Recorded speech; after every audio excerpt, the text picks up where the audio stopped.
Kanchipuram వకుడా silks నాణ్యత మా ప్రాధాన్యత. మదీనాగూడ, మియాపూర్, హైదరాబాద్ లో త్వరలో శుభారంభం.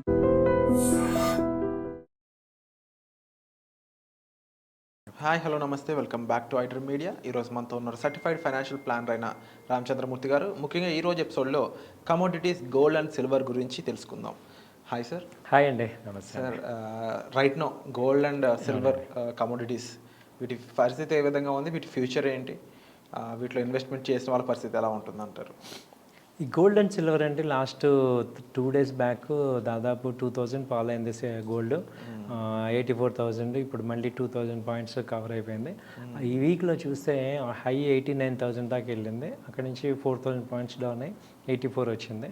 సో ఇప్పుడు ఈ లాస్ట్ డే ఈ ట్రంప్ ఉక్రెయిన్ ఎఫెక్ట్ వల్ల కొంచెం ఫియర్ వచ్చి మళ్ళీ ఇప్పుడు 2000 ఓవరాల్గా వీక్నెస్ ఉండాల్సింది, మళ్ళీ రివర్స్ అయింది.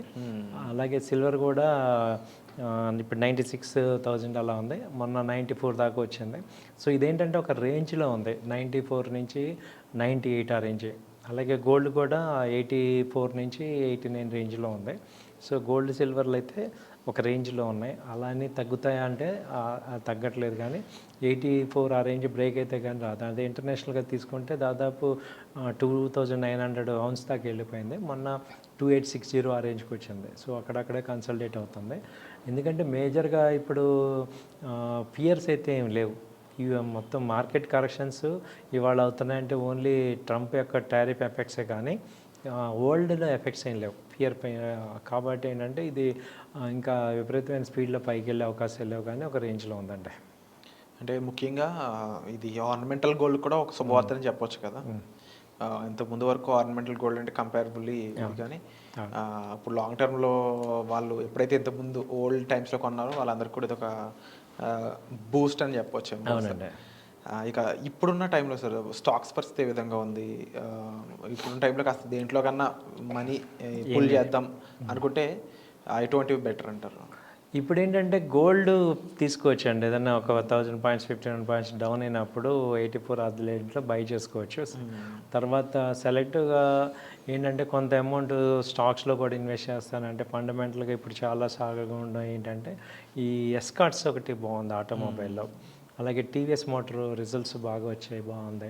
అలాగే బ్యాంకింగ్లో వచ్చి ఐసిఐసిఐ బ్యాంక్ కానీ యాక్సిస్ బ్యాంకు బాగున్నాయి, వీక్లీ చార్ట్స్ బాగున్నాయి అవి. ఆ తర్వాత రియాలిటీ సెక్టర్ ఒకటి గ్రో కనపడుతుంది, ఓవరాలిటీ ఒకటి ఉంది, ప్రెస్టేజ్. సో ఇలా 3 సెక్టర్స్, ఆటోమొబైల్, బ్యాంకింగ్, రియాలిటీ, ఈ మూడిట్లో కలిపి మీకు ఇప్పుడు ఒక 6 కంపెనీలు చెప్పాను. వీటిలో ఏంటంటే స్మాల్ షేర్స్, స్మాల్ క్వాంటిటీ కొనుక్కొని బై అండ్ డిక్లైన్స్ లాగా ఇన్వెస్ట్మెంట్ చేయండి. ఒక 6 months 8 months కనుక ఉంటే మీకు ఒక 20% నుంచి 30% రిటర్న్స్ వస్తాయి. ఎందుకంటే ఇప్పుడు ఓవరాలిటీ ఉందనుకోండి, దాదాపు 2,300 నుంచి ఇప్పుడు 1,500, 800 పాయింట్స్ డౌన్ అయింది. అలాగే ప్రెస్టేజ్ ఉంది, అది కూడా అంతే, 2,000 నుంచి ఇప్పుడు 1,100 1,200 ఉంది. సో ఇక్కడ ఇన్వెస్ట్ చేసుకోవచ్చు. అలాగే ఇప్పుడు ఐసిఐసిఐ బ్యాంకు 140 పాయింట్స్ అలా డౌన్ అయింది, అది కంటిన్యూగా ప్రాఫిట్స్ ఇస్తూ ఉంటాయి. అలాగే యాక్సిస్ బ్యాంక్ బాగానే ఉంది. అలాగే టీవీఎస్ మోటారు అది కూడా అంతే, దాదాపు 800 పాయింట్స్ తగ్గింది, సో హై నుంచి. కాబట్టి ఇవి ఇన్వెస్ట్మెంట్కి బాగానే ఉంటాయి, మంచి ఆపర్చునిటీ కింద తీసుకోవచ్చండి. సో ఓవరాల్గా ఈ ఇన్వెస్టర్స్, రీటైలర్స్ చూసుకున్నట్లయితే కాస్త ఒడిదుడుకులో ఉన్నారని చెప్పాలి. బట్ అగైన్ మనీ పుల్ చేయడానికి కానీ వాళ్ళకి మెయిన్గా ఈ ఎక్కడ అనేది ఆప్షన్ దొరకట్లేదు. బట్ ఇలాంటి టైంలో కూడా వాళ్ళు డైరెక్ట్గా వెళ్ళడం కంటే చాలామంది డైరెక్ట్గా వెళ్తున్నారు ఫండ్స్ లాంటి వాటిల్లో. బట్ మీరేం చెప్తారు? ప్రొఫెషనల్స్ని ఇలాంటి సిచ్యువేషన్స్ వల్లే కదా ప్రొఫెషనల్స్కి కంపల్సరీ ఇంపార్టెన్స్. కంపల్సరీ అండి. యాక్చువల్గా ఈ టైంలో సంపాదించడం అంటే ప్యూర్ ప్రొఫెషనల్ వాళ్ళ వల్లే అవుతుంది. సో ఇప్పుడు ఏంటంటే అన్ని కంపెనీలు మిడ్ క్యాప్ మార్కెట్ ఫాల్లో ఉన్నప్పుడు సస్టైన్ అయ్యే కంపెనీలు ఏముంటే అవి చూసుకోవాలి. లేదంటే మామూలుగా రాంగ్ పిక్ పడిందంటే ఇంకా అసలు పోర్ట్ఫోలియో మెల్ట్ అయిపోద్ది. అంటే ఇప్పుడు మొన్న నాకు ఒక ఆయన ఫోన్ చేశారు, 50 lakhs ఉన్న పోర్ట్ఫోలియో దాదాపు 15 లక్షలు లాస్ వచ్చింది. సో జస్ట్ ఏంటంటే అంత మెల్టింగ్ అయ్యే కంపెనీస్ అనమాట. అలాంటి కంపెనీస్ కాకుండా డిఫెన్సివ్గా నిలబడే కంపెనీస్లో మనం ఇన్వెస్ట్ చేయాలంటే మీరు కంపల్సరీ ఎవరో ఒక మంచి మెంటర్ ఉండాలి. మీకు ఫైనాన్షియల్ ఎక్స్పర్ట్ ఉంటే మీకు మేము అడ్వైజ్ ఇస్తాము. దానిలో ఇన్వెస్ట్ చేసుకోవడం ద్వారా మంచి పోర్ట్ఫోలియో డిఫెన్సివ్గా స్టార్ట్ అవుద్ది. ర్యాలీ వచ్చినప్పుడు ఫస్ట్ పికప్ అయ్యేటట్టు ఉంటాయి. అండ్ డైరెక్ట్గా ఇన్వెస్ట్ చేసే వాళ్ళకి ఏం చెప్తారు సార్? చెయ్యండి, అయితే టాప్ 100 కంపెనీస్లో చేసుకోండి. అట్లీస్ట్ మీరు పెట్టుకునే కంపెనీలు టాప్ 100 కంపెనీలు చూసుకోండి, వాటిల్లో ఇన్వెస్ట్ చేసుకోండి. కానీ ఇప్పుడు mid cap, small cap without knowledge లేకుండా వాటిలో వెళ్ళద్దు. సో నేను బ్లైండ్గా చేసుకుంటానంటే మీరు టాప్ 100 కంపెనీస్లో ఇన్వెస్ట్ చేసుకోవచ్చు. అలాగే మ్యూచువల్ ఫండ్స్లో కూడా టాప్ 100 మ్యూచువల్ ఫండ్స్లో ఇన్వెస్ట్ చేసుకోవచ్చు. సో అలా మీరు చేసుకోవచ్చు. అయితే రెండోది ఏంటంటే ఇమ్మీడియట్ ప్రాఫిట్ ఎక్స్పెక్ట్ చేయకూడదు. ఒక 6 మంత్స్ నుంచి 8 మంత్స్ మీరు హోల్డ్ చేయాలి. అట్ ద సేమ్ టైం ఆ అమౌంట్ కూడా బారోడ్ అమౌంట్ అవ్వకూడదు, ఓకే, ఫ్రీ అమౌంట్. ఇప్పుడు ఒక 6 నెలల దాకా నాకు ఇబ్బంది లేదు అన్న అమౌంట్ ఇన్వెస్ట్ చేయండి, మీకు టెన్షన్ ఉండదు. మెయిన్గా ప్యానిక్ అవ్వడానికి రీజన్ బహుశా వాళ్ళ సొంత మనీ కాకపోవడమే రీజన్ అని చెప్పేసి సెబీ కానీ మిగిలిన వాళ్ళు చెప్తా ఉన్నారు. అండ్ అన్నెసరీ మనీ రేట్ అప్పులు తీసుకొచ్చి ఇందులో పెట్టొద్దని కూడా సెబీ చెప్తా ఉంది. బట్ స్టిల్ చాలా మంది వినడం లేదు. మీలాంటి వాళ్ళు మరొకసారి మన మీడియా ద్వారా ఒకసారి ఆ విషయం మరొకసారి గట్టిగా తెలపాలని నేను అడుగుతున్నాను. డెట్ని హ్యాండిల్ చేయటం రాకపోతే దాని జోలికి వెళ్ళొద్దు. ఇప్పుడు మన అమౌంటే మనం కాపాడుకోలేనప్పుడు మరి అప్పు తెచ్చిన అమౌంట్ ఇంకేం కాపాడుతాం? సో మీరు కనుక హౌ టు హ్యాండిల్ అమౌంట్ క్యాపిటల్ని ప్రొటెక్ట్ చేసే కెపాసిటీ ఉన్న వాళ్ళు మాత్రమే డెట్ తీసుకోవాలి. లేదంటే మీరు ఏమవుతుంటే ఇంకా ఫర్దర్ లాసెస్ అవుతాయి. కాబట్టి అది రావాలంటే టెక్నికల్గా చాలా స్ట్రాంగ్గా ఉండాలి, ఎమోషనల్గా ఉండకూడదు. ఆ స్టేజ్కి వెళ్ళాక మీరు హ్యాండిల్ చేయొచ్చు. అంతేగాని మీరు ఎంట్రీ లెవెల్లో ఉండి అంటే మార్కెట్ అప్ ట్రెండ్లో ఉన్నప్పుడు డెట్ తీసుకోవాలి, డౌన్ ట్రెండ్లో అసలు చాలా ఇబ్బంది అవుతుంది. సో వాడద్దు. అండ్ ఈ ట్రెండ్ అనేది ఎప్పుడు మారే ఛాన్సెస్ ఉన్నాయని కొంతమంది డైరెక్ట్గా అడుగుతున్నారు. Is it possible to predict the time line? చేయొచ్చండి. ఒకటే అండి, మీరు ఇప్పుడు జనరల్గా ఏంటంటే ఒక రూల్ ఆఫ్ థంబ్ ఏంటంటే ఒక నార్మల్ ఇన్వెస్టర్ కూడా ఇక మార్కెట్ అయిపోయింది, డౌన్ అయింది అన్న రోజున ఇక ట్రెండ్ మారిపోయినట్టు. ఇక వాళ్ళు ప్యానిక్ అంటే ఇప్పటిదాకా ఇంకా ప్రజలకి ఇంకా పేషెన్స్ ఉంది కాబట్టి ట్రెండ్ డౌన్.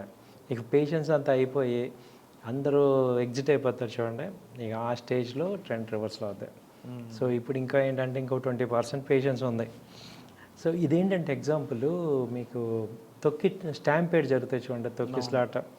సో అలా ఏంటంటే ఒక 10 అవర్స్ 15 అవర్స్ పేషెన్స్గా ఉన్న పర్సన్స్ కొంతమంది ఇన్పేషెన్స్ అయిపోయి వాళ్ళు కొంచెం రూల్స్ బ్రేక్ చేస్తారు.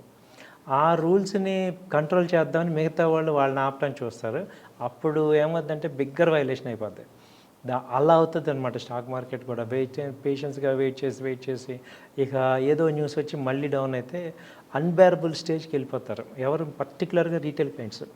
ఇది ఎందుకు చెప్తున్నానంటే నేను ఇలా అవ్వద్దని. ప్రతిసారి ఏం జరుగుతుందంటే ఎఫ్ఐఎస్ ఫస్ట్ వెళ్ళిపోతారు, ఎఫ్ఐఎస్ వెళ్ళిపోయారని వాళ్ళని ఎదురు చూసి వస్తారని ఎదురు చూసి రీటైల్ క్లయింట్స్ ఇక ఎగ్జిట్ అయిపోతారు. వాళ్ళు ఎగ్జిట్ అవటం ఆలస్యం, వీళ్ళు ఆ షేర్లన్నీ వీళ్ళు కొనుక్కుంటారు. ఈసారి మాత్రం నేను 20 years నుంచి చూశాను కాబట్టి నేను చెప్పేది ఏంటంటే మీకు ఈ మార్కెట్లో పేషెన్స్ లేకపోతే అసలు చూడొద్దు. ట్రూ సార్, అది నాకు బాగా అర్థమైందని చెప్పాలి. ఇది ఒక సినారియో, అసలు మార్కెట్ 2-3 నెలలు అసలు చూడద్దు. ఇప్పుడు మీరు ఇన్వెస్ట్ చేశారు, లాస్లో ఉన్నారు, మీరు అసలు యాప్లన్నీ కూడా రిమూవ్ చేసేయండి. ఎవరితో అసలు స్టాక్ మార్కెట్ మాట్లాడకండి. 6 నెలల తర్వాత ఆటోమేటిక్ పెరుగుద్ది. ఇది నా బెస్ట్ అడ్వైజ్. ఎవరికి ఎమోషన్గా ప్యానిక్గా ఉండే వాళ్ళందరూ, భయపడుతున్న వాళ్ళకి. మీరు ఆల్రెడీ పైన ఇన్వెస్ట్ చేశారు, మళ్ళీ డబ్బులు ఉన్నాయి, రీఇన్వెస్ట్ చేస్తానంటే అప్పుడు రీఇన్వెస్ట్ చేసేసి కామ్గా ఉండండి. True sir. మూడో వాళ్ళు ఎవరు? Fresh investors. మీరు ఒక 6 నెలల పాటు నాకు అసలు లాస్ వాటితో సంబంధం లేదంటే ఇన్వెస్ట్ చేయటం, యాప్ డిలీట్ చేయటమే. ఇది ఓన్లీ ట్రేడర్స్, దట్టు ప్రొఫెషనల్స్కి మాత్రమే చూడాలి, దట్టు సెల్ సైడ్ ఉండే వాళ్ళకి. సో వాళ్ళు స్టాప్ లాస్ టార్గెట్స్ పెట్టి ట్రేడ్ చేసే వాళ్ళకి మాత్రమే.